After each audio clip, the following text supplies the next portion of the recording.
이제 그 10가지 그 소소한 그 질병들이 추가가 되면서 암 환자들을 더 괴롭히는 그 찌질한 그 기타 등등 아픈 것에 대해서 말씀드리겠습니다.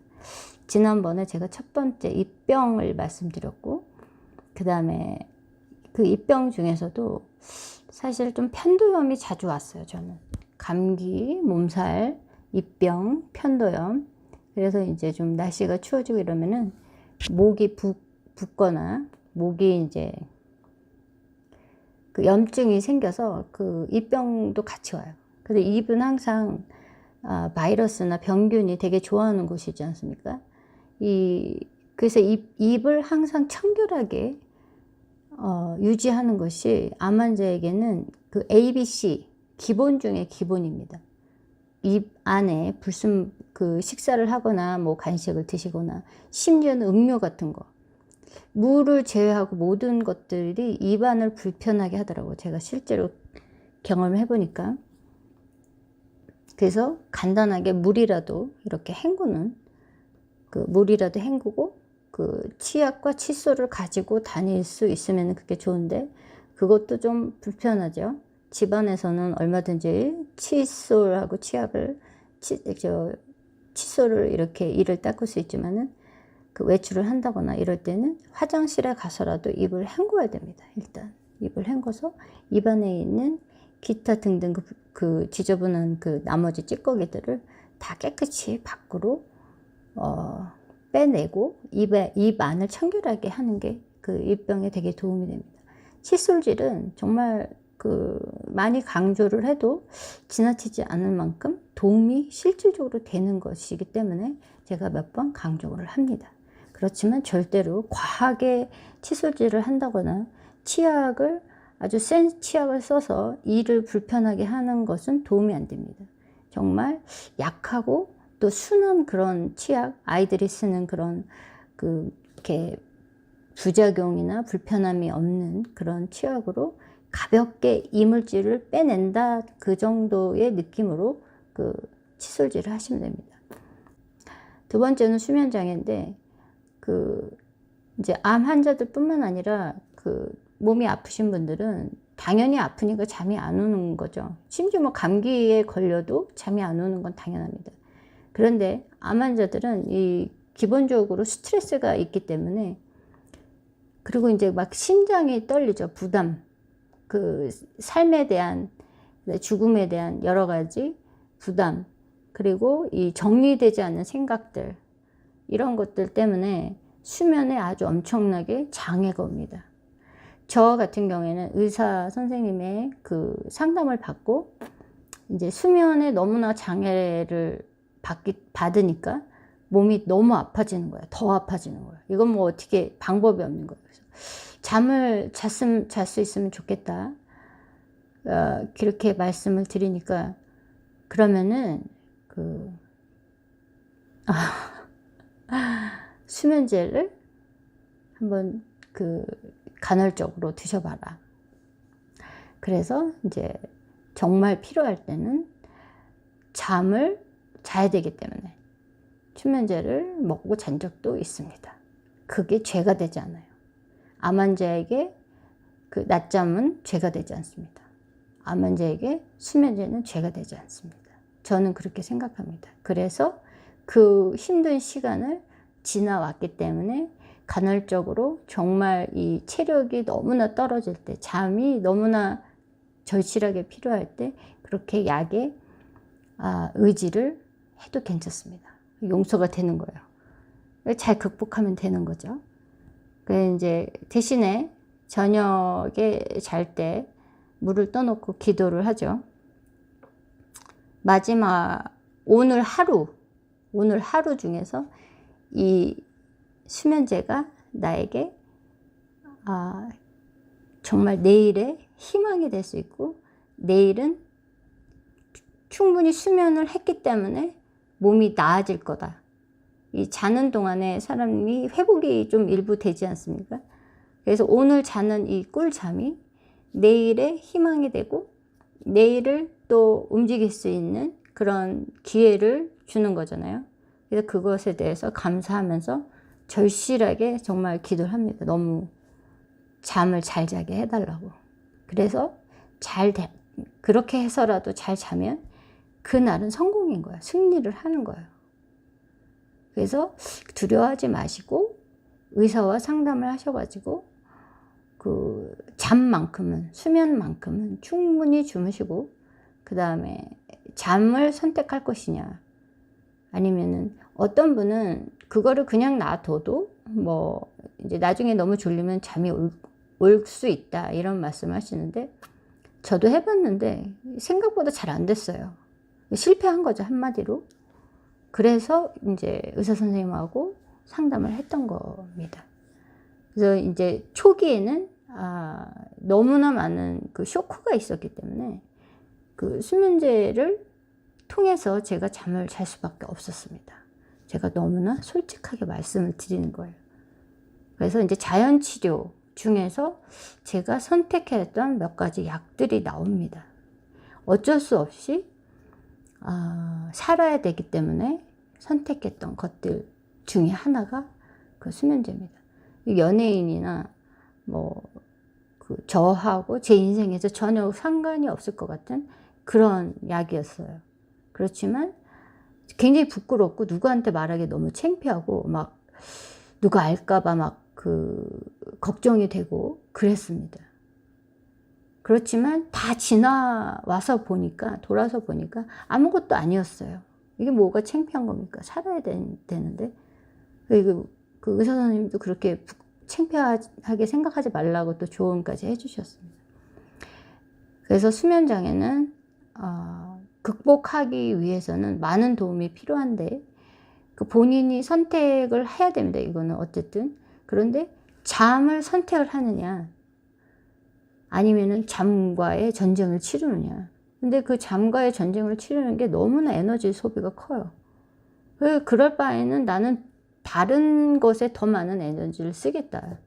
이 수면에 대해서 너무나 내가 스트레스를 받고 자려고 노력하고 이런 것들 때문에 많은 것들을 잃어버리고 뺏기는 것에 대해서 좀 이렇게 아깝더라고. 제 에너지는 하루에 제가 소모할 수 있는 에너지는 한계가 있는데 이 수면에 대해서 너무나 많은 에너지를 쏟아붓는 거는 좀 바보 같은 일이다라는 생각을 해서 제가 완전히 단호하게 이거를 실행에 옮겼습니다. 그런데 도움이 됐습니다. 그리고 세 번째, 우울증. 우울증은 정말 답이 없어요. 이거는 간절한 기도. 제가 승리하지 못한 것 중에 우울증이 있었습니다. 많은 것들이 자연치료나 식이요법으로 변화를 주면서 제가 극복을 해나가는 그 5년 동안 변화를 많이 줬고 실질적으로 많이 건강해졌습니다. 식이요법은 정말 굉장히 효과가 있었어요. 그런데 이 장기간 가지고 있는 이 질병에 대한 깊은 우울증은 어떤 방법이 없더라고요. 그래서 제가 나름대로 신앙이 좀 있는 사람이에요. 저는 크리스찬인데 처음에는 기도도 안 나와요. 그리고 어떤 기도를 해야 될지 모르겠고 그냥 살려주십시오, 살려주세요 이런 기도를 매일 할 수는 없지 않습니까? 근데 저는 그 같은 기도를 매일 했어요. 다른 거가 생각이 안 나니까 그냥 살려주십시오, 살려주십시오 이 기도만 했었습니다. 그런데 어느 날 머머니 생각났어요. 지금 이 순간을 살아야 요 다음 순간이 온다. 지금 이 순간을 살아야 된다라는 어떤 메시지가 저한테 있었습니다. 뮤지컬 지킬 앤 하이드 뮤지컬에서 조승우 연기자죠. 뮤지컬 배우 조승우 씨가 지금 이 순간이라는 아주 명곡을 불렀습니다. 연기도 정말 잘하고 그 호흡이 저랑 좀 맞더라고요. 다른 분들도 굉장히 잘하셨지만 저는 조승우 씨가 하는 그 연기와 물론 노래지만 너무나 절실한 상황에서 들으니까 전 같이 기도했습니다. 이거 조승우 씨가 부르는 지금 이 순간을 들으면서 간절한 기도, 절실한 기도, 신이여 허락하소서. 저 우울증을 치료하게 된 기본적인 첫걸음이 바로 지금 이 순간이었습니다. 어떤 약도 도움이 안 됐어요. 우울증은. 지금 이 순간 이 연결고리를 당장 끊어야 돼요. 근데 방법을 모르는 거예요. 그리고 나는 왜 맨날 울고 있고, 나는 왜 이렇게 깊이 빠져 있고, 만약에 그 상황에서 몸이 더 아프게 되면 정말 어떻게 방법이 없어요. 우울증은. 그 기도만이 그곳을 빠져나올 수 있는 유일한 방법이었습니다. 신이여 허락하소서. 생명은 제 마음대로 할 수 있는 게 아니잖아요. 암 선고라는 것이 그냥 그거를 지우개로 지우고 싶었어요. 저는 3개월이라는 암 선고를 받고 제대로 숨 쉬고 어떻게 살겠습니까? 그 스트레스나 뭐.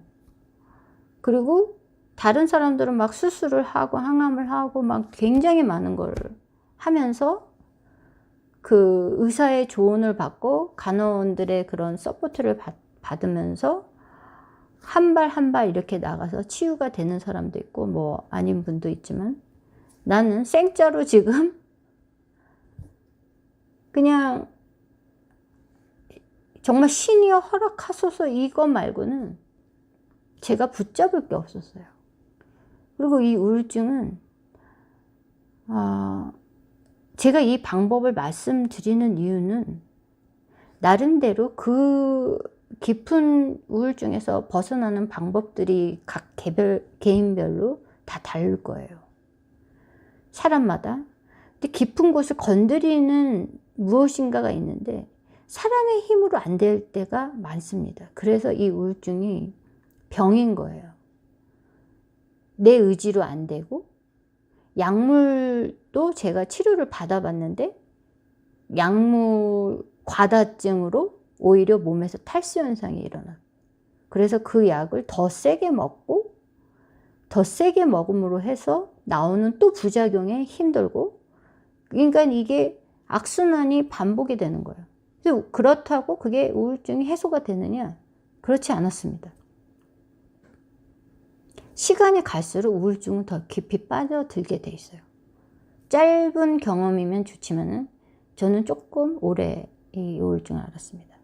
그렇지만 내가 이걸 빠져들었다 라는 느낌이 들었을 때 이거 느낌을 갖는 것도 쉽지 않아요. 근데 그런 느낌을 가졌을 때 딱 한마디 하는 거예요. 신이여 허락하소서. 이 우울증에서 나가게 도와주소서. 사람의 힘으로 내 능력으로 안 되기 때문에 붙잡아야 됩니다.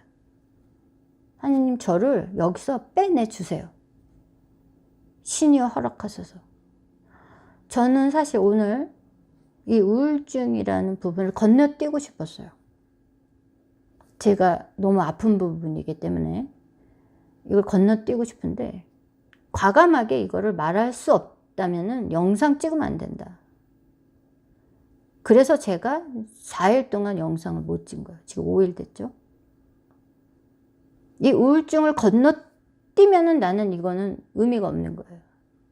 너무 힘들었던 아이템이기 때문에 그 아픈 환자에게 우울증까지 찾아온다면 이거는 때린데 또 때리는 거예요.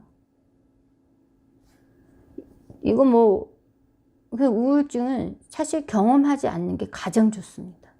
이쪽은 아예 오시지 마세요. 들어오면은 대책이 없는 거예요.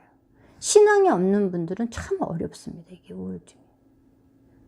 사람의 힘으로 안 되는 영역이 분명히 있습니다. 이 암이라는 세계가.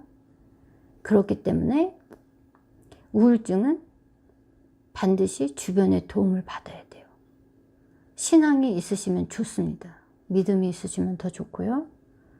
그리고 약물 치료 하시는 분들, 약물을 과다 복용을 하지 마세요. 우울증 때문에.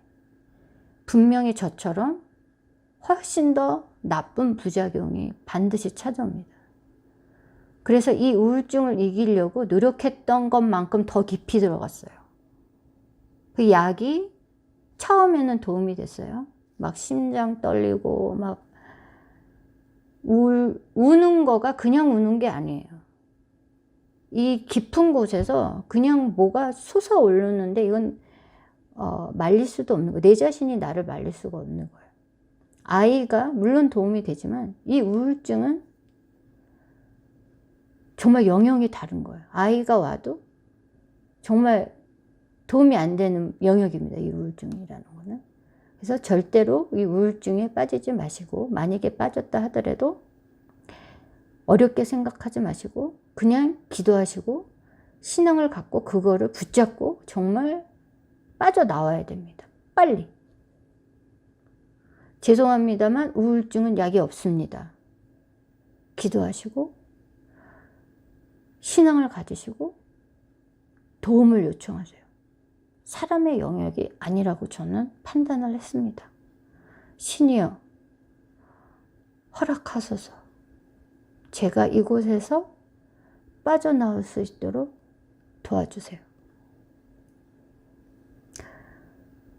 네, 오늘은 제가 이 우울증을 다루는 게 좀 많이 힘드네요.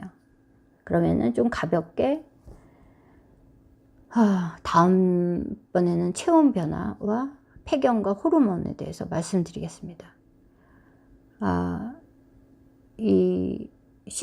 몸이 많이 아프신 분들, 그리고 정신적으로나 육체적으로 고통을 많이 받으시는 분들, 오늘도 화이팅 하시고 제가 여러분들의 고통에 단 1%라도 도움이 됐기를 바랍니다. 제가 영상을 찍으면서 원칙 중에 하나가 절대 울지 않는 겁니다.